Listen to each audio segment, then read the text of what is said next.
Hi, everyone. Welcome back to another amazing episode on the Unleashing Potentials podcast. My name is Bernadette Desir, and I'm your host. And joining me today is Andrea. How are you? I am doing wonderful, but it's actually pronounced Andrea. Andrea. That's even more Yes. pretty. Oh, thank you. Andrea. That's really cool. Yeah. Where about are you tuning in from? I am located in Macon, Georgia. Oh, okay. What's the weather like? I asked everyone what the weather is like because some people have rain, snow. You just never know.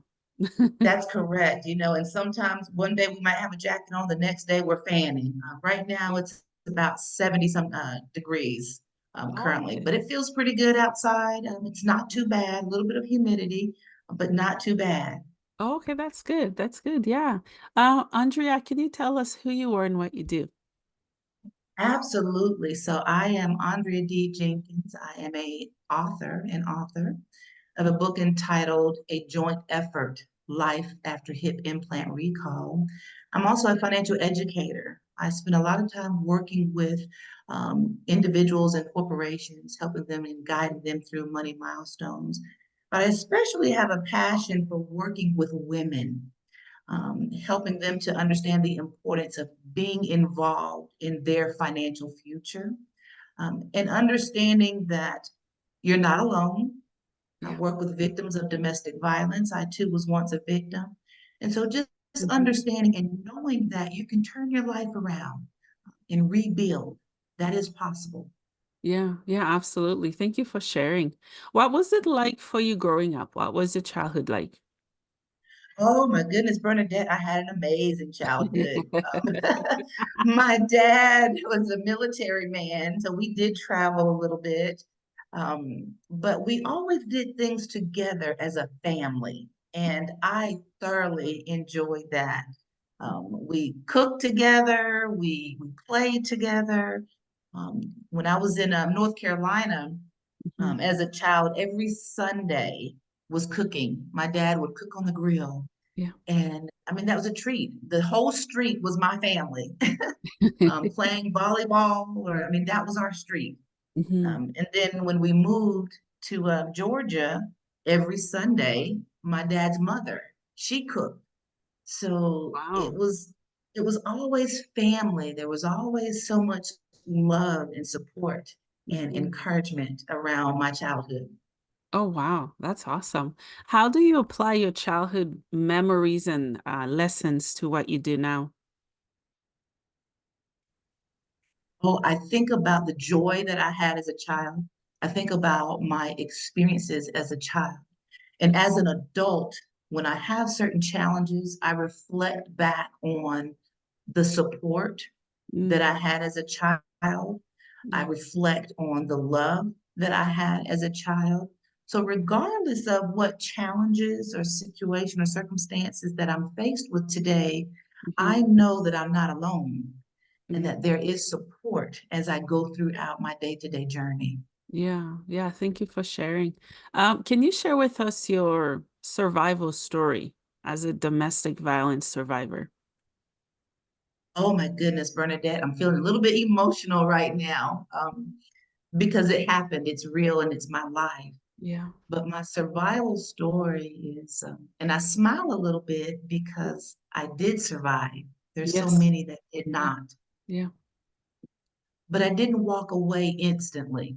Mm, One of the things that really triggered me is my dad said to me one day, he mhm, said, Andrea, what's going to happen is I'm going to wind up killing him.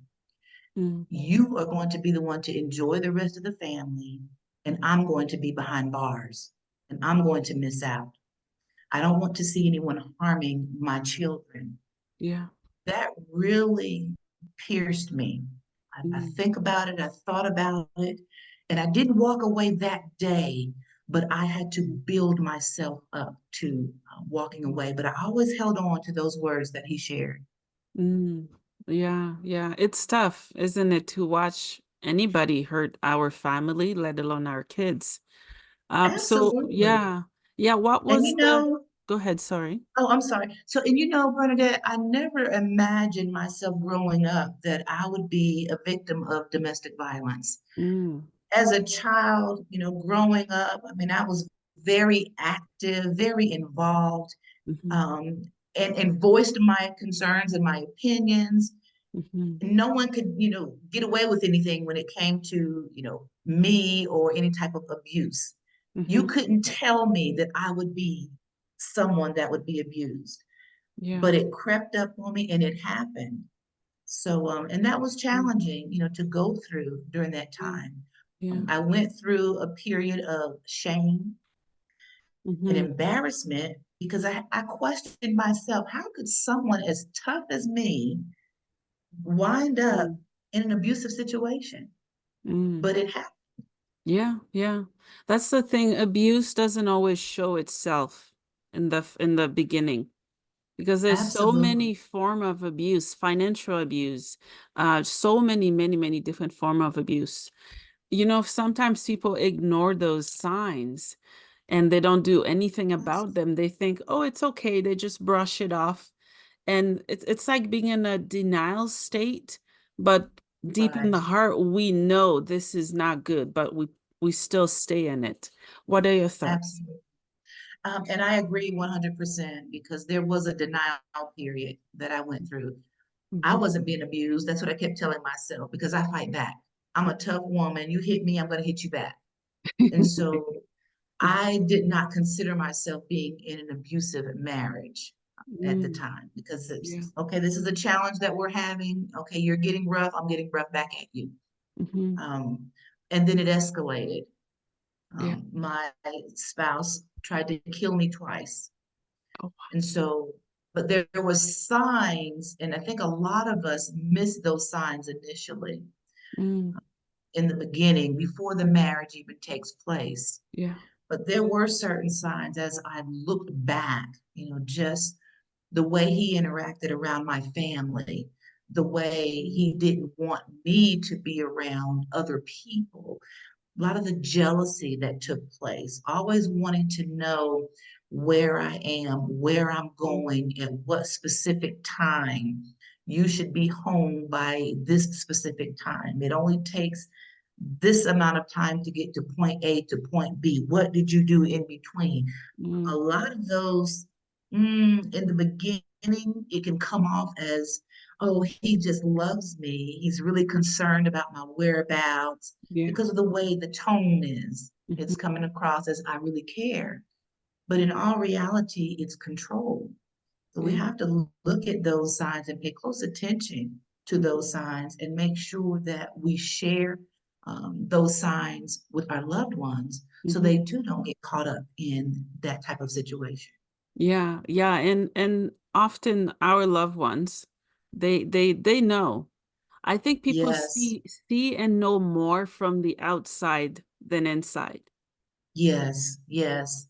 Because my mother, even the day I got married, my mother came to me and I didn't want to go through with it, but I wasn't going to Mm, say anything to my family. I wasn't going to lead on that. I really don't want to get married. I yeah, just kept it to myself and I felt like, well, I made this commitment. I said, I'm going to get married. Let me just want to go through with it.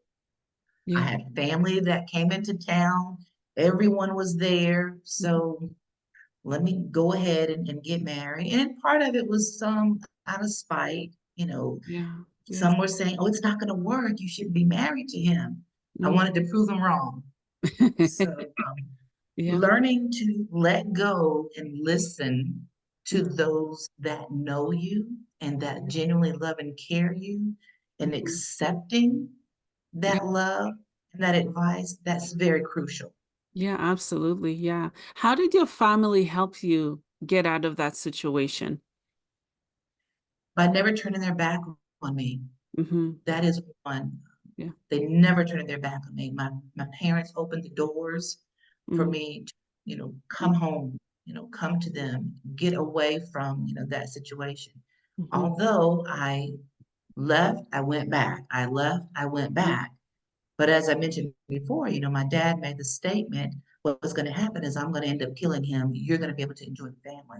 Mm, So that played in my head, that constantly played in my head. And then I finally got to the point where it's time to make a decision. I yeah. am leaving and I'm leaving for good.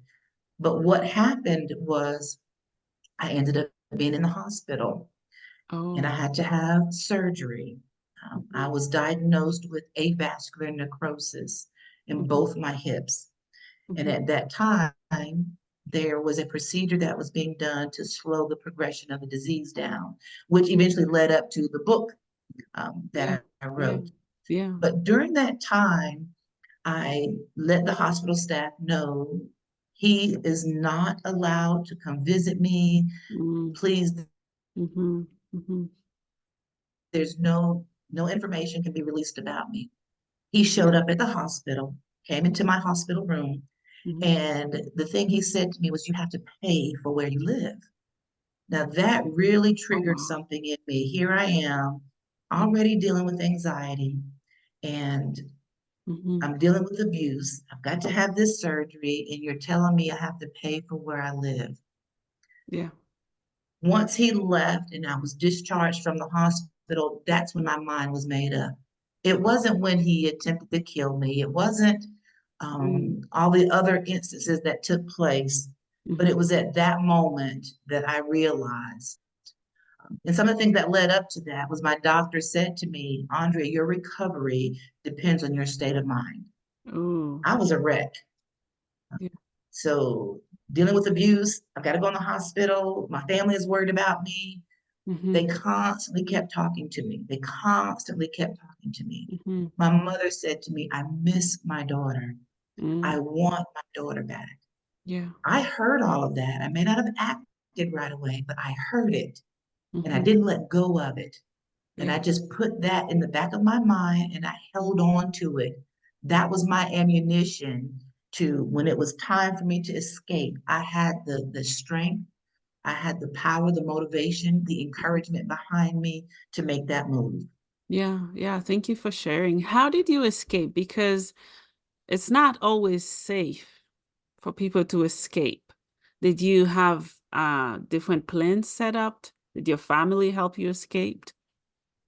Well, I did have a family member that helped me, and it Okay. just so happened I escaped during my recovery time. So it's very interesting how that took place. Yeah. After I got out of the hospital, I went to my parents to Mhm, recover there.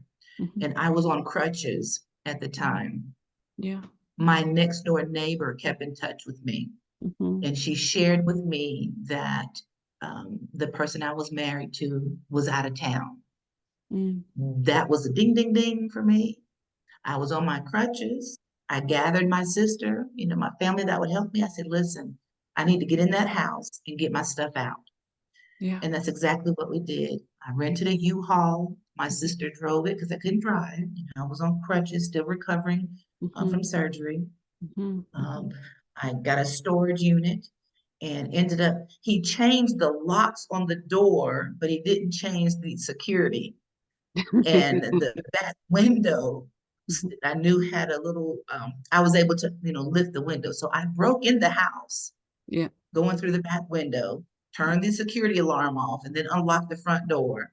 My Yeah. sister, came in. I think her husband at the time, Mhm, they came in and we worked together. mhm. On crutches and all. Like, let's get my stuff out of here. Yeah. So I got what I wanted Mhm, and locked the door on my way out, put mm, my belongings in storage, and I recovered at mhm. my parents'. Yeah. Oh, wow. So he got back in town, I think the next day, because my neighbor called me and she said, "You don't have much time." So that next day, I think he got back in town. He would Oh. call, try to reach out to me. Mhm, I would see him in passing, but I would avoid so that way there was no connection or no contact. mhm. Um, but I got my belongings out and I stopped answering his calls. Wow. Wow. That worked for me. Yeah. And Yeah. then I ended up moving and he found me. He happened to come by my place and Mhm. drop mail off, but I was so thankful that's all he did. I was terrified, Yeah. but it was, "I want you to know I know where you are." Wow. But I moved again, Mhm. thankfully, And I've been divorced over 20 years now, Mhm. and I haven't had any problems with him. But the scars are still there. But Yeah. I'm able to turn that bitterness that I had and turn it into a beautiful bouquet. And Mm. I can Yeah. express and share with others how you can come out on the other end. I love that. Thank you for sharing. The scars are Absolutely. there. Yes, yes. And how can we help heal our scars? Because sometimes the scars open and a bandage is not enough to keep what's coming out of there coming out because it's all real, the trauma. Absolutely. It's just like, say you cut your finger, Bernadette, and you put the Band-Aid on, to stop the bleeding, Yeah. but you bump your finger up against the chair or table or wall, and you've started that soreness. It's sore again and it started bleeding. Yeah. It's the same thing. Mm. The scar is there, but the healing process, it's ongoing. You Yeah. can't erase what took place. So I'm fully bandaged. Mhm. I'm protected. Yeah. But those triggers, I'm very observant to the way people talk to me, Mhm. and Mhm. I'm very observant to actions. Yeah. That is what keeps you from bleeding. Making Mm. sure you're paying attention, you know what the signs are, but not isolating yourself. Being in a position to communicate with others, Mhm. sharing your story, and being there to help others Yeah. come through their situation. Mhm. That keeps you from bleeding. Yeah. Yeah, I love that. Let's shift gear a little bit. Did you had hip replacement?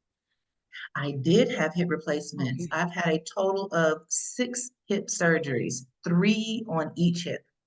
Oh, wow. What happened? What is what's That's a been lot. going on? That's a lot. So I was diagnosed with avascular necrosis What in is both that? my hips. What is That that? meant there's no blood flow, no blood circulation. Oh, So my okay. bone was dying. Oof. For the first 2 surgeries, and I was diagnosed when I was married. Mm, Um, I ended up having the first 2 surgeries 6 months apart to slow the progression of the disease down. yeah. What made me know about it was I was walking around and I would fall. My hip would just kind of give way, it would catch. Mm, But I mhm, didn't know what was going on. I wasn't in pain, yeah. not at that time. I didn't know what was happening.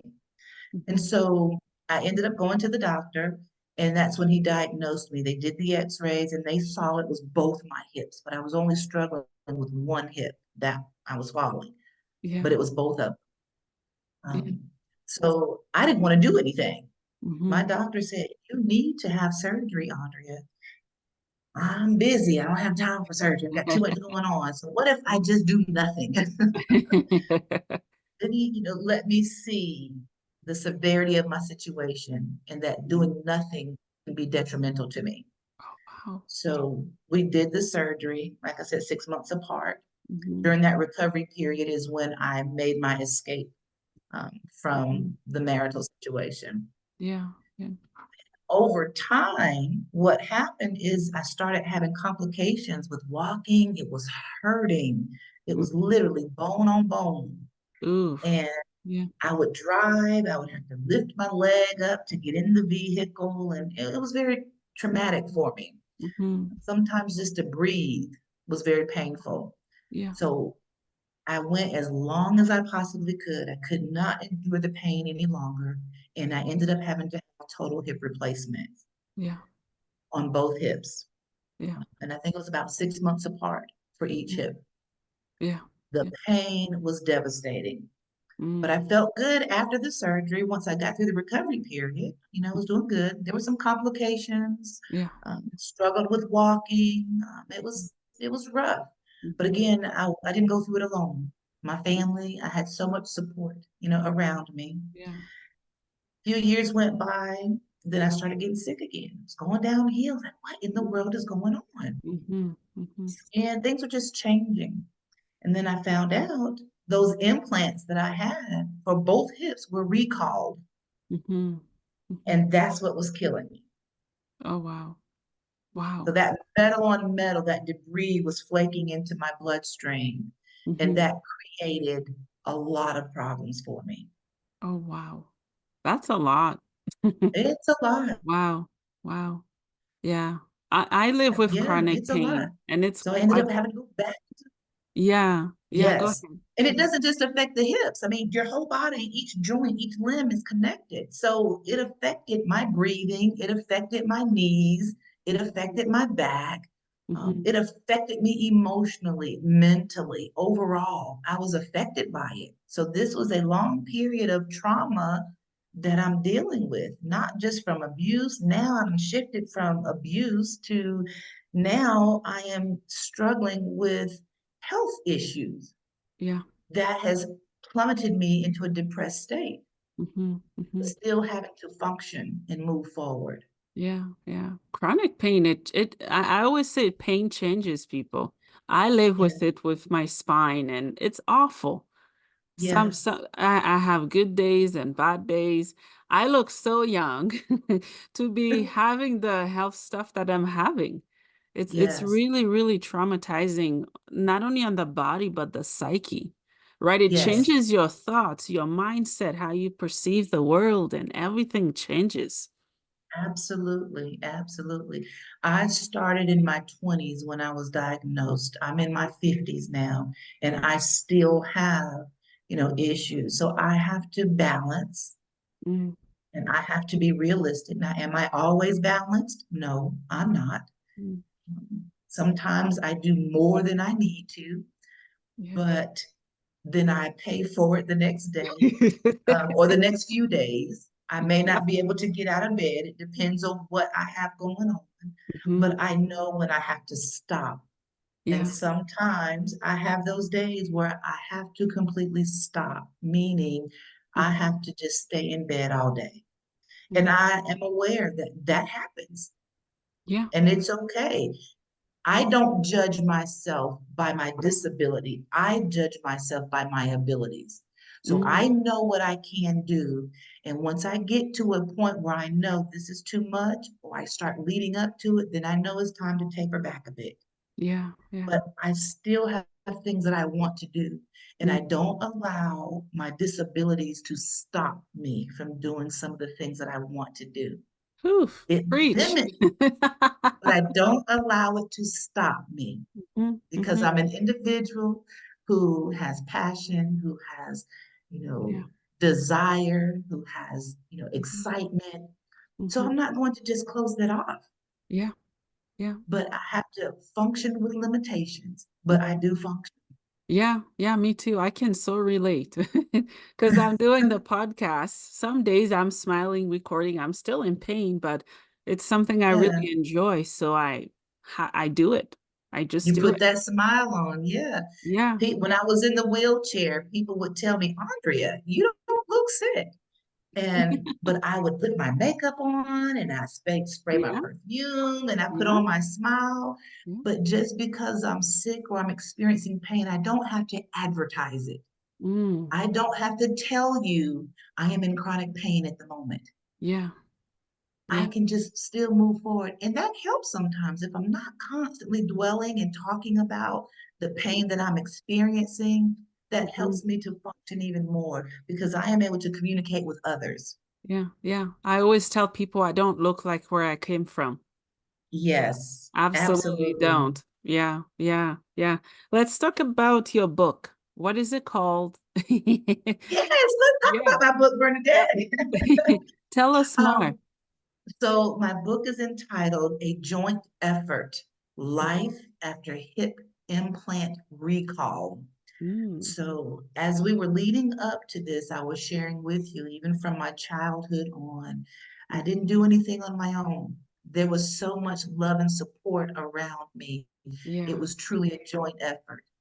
Going through the issue with my diagnosis with my hip, Yeah. the heart issues, the plate in my neck. I never did anything on my own, Yeah. but I had hip replacement surgery, so that involves your joints, right? And that's what helped me to realize, you know Yeah. what? I need to title my book A Joint Effort. Mm, Even though I have these issues with my joints, the effort around my family and friends, it was Yeah. jointly. I Mhm. never went through it alone. So what I did, Bernadette, was I took the time, that was part of the healing process for me. I took the time to just write. I've Yeah. had the thought about writing a book. I mean, I've written, books in the past. I didn't do anything with them. Yeah. But this book I did because I felt like I could touch so many others. Mm. Um, and so I wrote as a healing process. Yeah. And then I would stop because as I was writing, it would trigger so many emotions. It was my life. I'm living it. I've lived it Mhm. and I'm living it again by putting it on paper. So that was difficult. So then I would stop writing. But Mm. then I forced myself, keep doing it, Andre, keep writing. And I kept writing, Yeah. I kept writing. And when I got to the last sentence, I realized that's it. I literally put my pen down. I said, I'm done. Mm. I'm done. That's all I can write when it comes to this book. Yeah. And my mother said, Andre, I wish you had kept writing. I could just keep reading. Mhm. But I had to put what was actually going on with me. Mhm. So many other patients have experienced hip implant recall, Yeah. but how many are communicating about it? Mm. How many lives have been lost because Yeah. of that implant recall? But Yeah. I lived Mhm. Mhm. and I can share that story. There was a period my mother said, Andrea, it's like there's a death stare. I didn't think I was going to make it, Mm. but I did make it. And Yeah. so, whether you are suffering with chronic illness, Mhm. whether you are struggling or suffering with abuse, Mhm. financial trauma, Mhm. this book will touch any and everybody because you can see how you can overcome it, how Yeah. you can turn your life around and rebuild. And Mhm. that's exactly what I did. I had to put it on paper. I wanted to express it and share it and rebuild to Yeah. help others, not just myself, but help someone else see that Mhm. it is possible to Mhm. rebuild. Yeah. Yeah, I love that. How is your book doing and where can people buy it? Amazon.com. I just did a book signing a couple of weeks ago. Oh, Um, okay. and I've decided, I wrote my book about 2 years ago, Mhm. and it was a checklist for me. Okay, I wrote the book. I'm done. I accomplished what I said I was going to accomplish. Yeah. Can I write a book? Am I going to write a book when I had the thought? Mm. And that's what I did. I wrote it. I didn't do too much with it. That's it. Yeah. Wrote it, published it, then that was it. I may have sold a couple of copies, Yeah. but I Yeah. was excited about the fact that I just wrote the book. Mhm. Okay, and then moved on with my passion, my financial business. So that was that's where my focus was. Yeah. But this year, Bernadette, I said, and my mother, she keeps saying, she's been saying this. So why did you just write the book? Just to put it on the shelf? You're not even talking about it. What, Andrea? Yeah. She said, this is your life and you communicate with so many different people. Why are you not talking about it? Mhm. So I chose this year to focus on putting my book out there, letting people Yeah. know what my book is. So you can purchase my book on Amazon.com, Mhm. Andrea D. Jenkins, and the title of the book is Life. Oh, I can't even get my words out now. I just got so wrapped up. It's But it's okay. a joint effort. Yeah. It's a joint effort. Life after hip implant recall. Mm. So I'm enjoying the process with my book now because it's my life. Yeah. It's a part of who I am. And Mhm. so sharing that, I'm pleased with where I am right now and Yeah. continuing to grow and make people know Mm. what a Yeah. joint effort is about. Yeah, that's awesome. I can see on the thing behind you, it says 7 money Money milestones. milestones. What is that? Yes, yes. So I am a financial professional and I Oh. work with families, I work with organizations, Mhm. companies to help them understand what 7 money milestones are. And that first milestone starts with education. And so Mm. as I work with my clients, I sit down and I talk with them, whether it's face to face or whether it's on Zoom. And Mhm. we talk about the goals and the dreams in your life, what you're trying to accomplish. Mhm. That first milestone starts with education, financial education, Mhm. making sure that you have an awareness and understanding. And you don't have that awareness and understanding by just figuring out on your own. You have to have a financial professional. Mhm. Then there's debt management, cash flow, emergency fund. So I walk my clients through these milestones. And as I get to know them, because I let them know I'm just not a typical financial person. I'm like your financial doctor. So when you go to a doctor and you don't feel well, your doctor says, okay, here, take this pill and call me tomorrow. Are you satisfied with that doctor? Mm, No, that doctor needs to analyze your body from head to toe to mhm, know really what the problem is and get to the root of the problem. Well, mhm, that's what I do with my clients. I mhm, analyze their financial situation and I look to mhm, see where those gaps are, what you say you want to do, what you're trying to accomplish, and let's look at the numbers. mhm, What can we do together to help you reach your financial goal? And so I guide you on a financial journey. mhm. Wow, that's awesome. And do you have Facebook groups, social media stuff people can connect with you as well?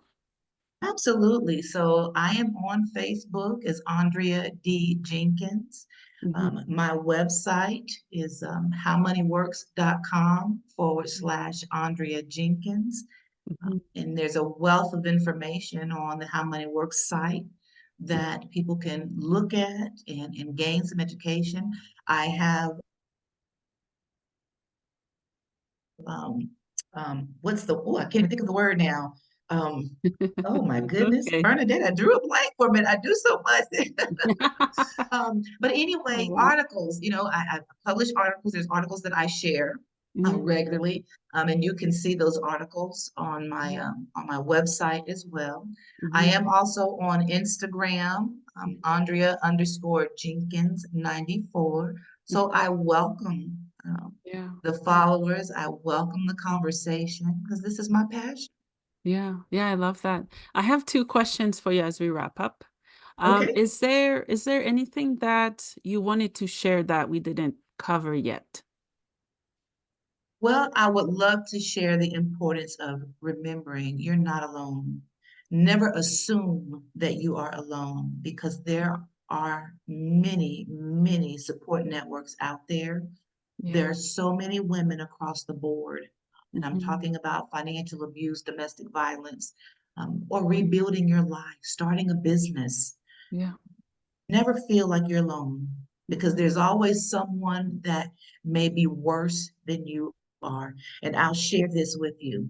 You can gather around a group of women and you can ask everyone, women or men, Mhm. ask everyone to write down the trials, the struggles in your own life and put them in the bag. Yeah. Shake up that bag and you start pulling out the problems in the bag. You're going to want your own back. So Yeah. never forget that there's always someone that is in a Mhm.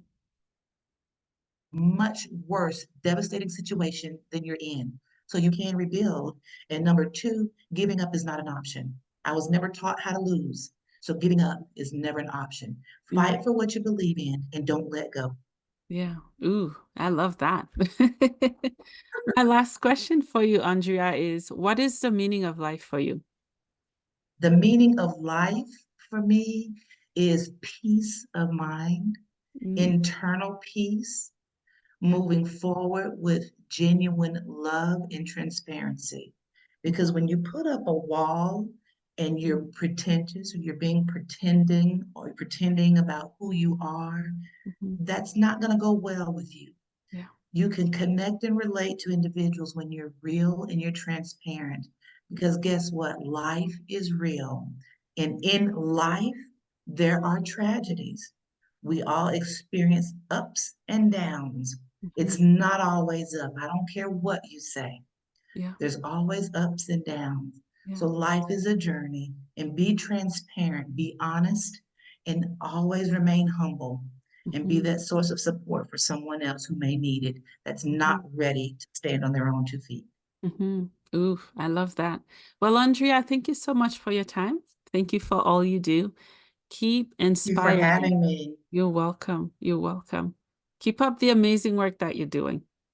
Thank you. I do appreciate it. And what a pleasure to be on your podcast. Yes, Thank you so much for having me. you're welcome.